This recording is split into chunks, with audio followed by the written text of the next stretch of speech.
Nominate ಆಗದೆ elimination ಆದ ಚೈತ್ರಾ ಕುಂದಾಪುರ ಏನಾಯಿತು ಗೊತ್ತಾ ವೀಕ್ಷಕರೇ, ನಿಜಕ್ಕೂ ಶಾಕ್.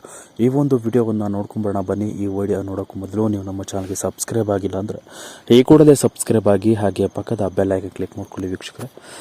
ಸ್ನೇಹಿತರೆ, ಬಿಗ್ ಬಾಸ್ ಮನೆಯಲ್ಲಿ ಚೈತ್ರಾ ಕುಂದಾಪುರ ಭಾಳ ಫೇಮಸ್ ಆಗಿದ್ದು, ಭಾಳ content creator Chaitra Kundapura famous ಆದಂತಹ ಒಂದು ಸ್ಪರ್ಧೆ.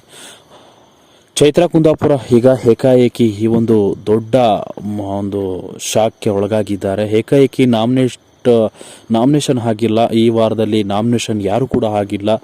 ಸೊ ಆದರೂ ಕೂಡ ಔಟಿಂಗ್ ಲೈನ್ ಓಪನ್ ಇತ್ತು. ಆದರೂ ಕೂಡ ಬಿಗ್ ಬಾಸ್ ಮನೆಯಿಂದ ಎಲಿಮಿನೇಷನ್ ಆಗಿರುವ ಒಂದು ಹೊಸ ಅಧ್ಯಾಯ ಇವತ್ತು ನಡೆದಿದೆ ವೀಕ್ಷಕರೇ.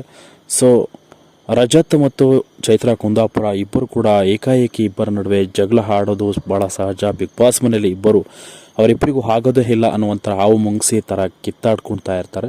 ಸೊ ಆದರೆ ಇದೀಗ ದಿಢೀರೆಂದು ಈ ರೀತಿಯಾದ ಒಂದು ಆದೇಶ ನೋಡಿ ಎಲ್ಲರೂ ಕೂಡ ಶಾಕ್ ಆಗಿ ಒಳಗಾಗಿದ್ದಾರೆ.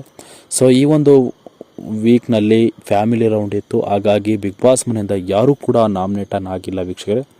ಸಡನ್ಲಿ ವೋಟಿಂಗ್ ಲೈನ್ ಓಪನ್ ಇತ್ತು. ಆದರೆ ಕಡಿಮೆ ವೋಟ್ ಪಡೆದಂಥ ಚೈತ್ರಾ ಅವರನ್ನು ಎಲಿಮಿನೇಷನ್ ಮಾಡಿದ್ರ ಅನ್ನುವ ಪ್ರಶ್ನೆ ಕೂಡ ಕಾಡ್ತಾ ಇದೆ.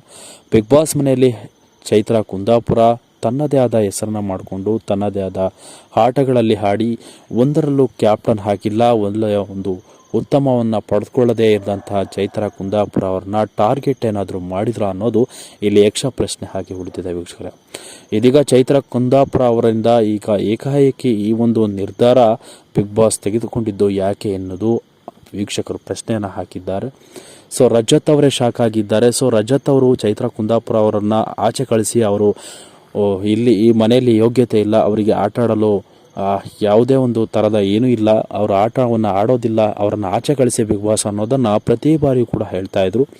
ಆದರೆ ಈ ಒಂದು ಮಾತು ನಿಜಕ್ಕೂ ನಿಜವಾಯಿತು ಅನ್ನೋದು ಇದೀಗ ಅವರಿಗೆ ಶಾಕ್ ಆಗಿದೆ. ಸೊ ಏಕಾಏಕಿ ನಾಮಿನೇಷನ್ ಆಗದೇ ಇದ್ದಂಥ ಸ್ಪರ್ಧೆಯನ್ನು ಎಲಿಮಿನೇಷನ್ ಮಾಡಿದ್ದು ಏಕೆ ಎಂಬುದನ್ನು ನಾವು ಕೂಡ ಒಂದು ಕನ್ಫ್ಯೂಸ್ನಲ್ಲಿದ್ದೀವಿ ವೀಕ್ಷಕರೇ. ಸೊ ಇದೀಗ ಚೈತ್ರಾ ಕುಂದಾಪುರ ಅವರು ಬಿಗ್ ಬಾಸ್ ಮನೆಯಿಂದ ಆಚೆ ಬಂದಿದ್ದಾರೆ.